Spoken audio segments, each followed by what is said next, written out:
honesty for a month. I don't know if you remember that article. So the radical honesty was crazy, right? Was that the fat one? When you were telling people they were fat? It was called "I Think You're Fat" was the name of the article, and it was based on this guy, this psychologist in Virginia, who believes that you should never lie. But he goes further. He says whatever's on your brain should come out of your mouth. Like, if you're with your wife's sister and you're having fantasies, tell your wife and tell the sister like that. He says that is the way to an authentic and happy life. And so I did it for a couple of months. It may be an authentic life. It is not necessarily happy. It was hell. It was really what I love about it is literally the life that my co-host leads every single day. Well, there you go. This show is a very radically honest show. Not the show necessarily, but I certainly am. Yeah. I either care too much to lie or not enough to lie. It's one of the two. Yeah. I mean, I think there are good parts to it, and there are parts. Like, I'll give you an example of one I wouldn't do again. We were out at a restaurant, and my wife saw these friends of hers from college, and they were like, "Oh, it's so good to see you.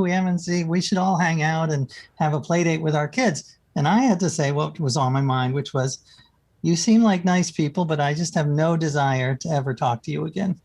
And they were understandably horrified. And my wife, of course, was hugely pissed.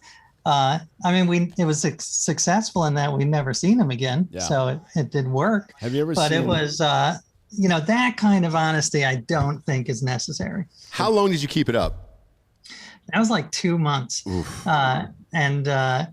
Yeah, there are good parts. Like, it doesn't have to be brutal honesty. It can also be positive honesty. And it can be like, saying I love you, man. Like, being like, calling up my old boss and just telling him how much he meant to me, which is very awkward. And, it's not something as a repressed man I generally would do. But that kind of honesty, I thought, helped my life. Have you ever seen The Invention of Lying with Ricky Gervais?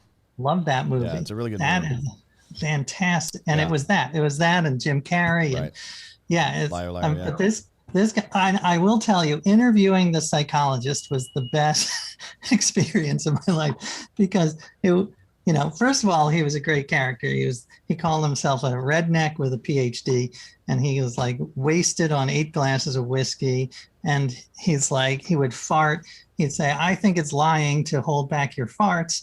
And I felt I could ask him anything. It would be an insult not to ask him anything. So I asked him all about his sex life, men, women, animals. And he's like, "Yeah, sure. I let my dog lick my dick once in a while." And I'm like, okay, that is radical honesty right there. Wow.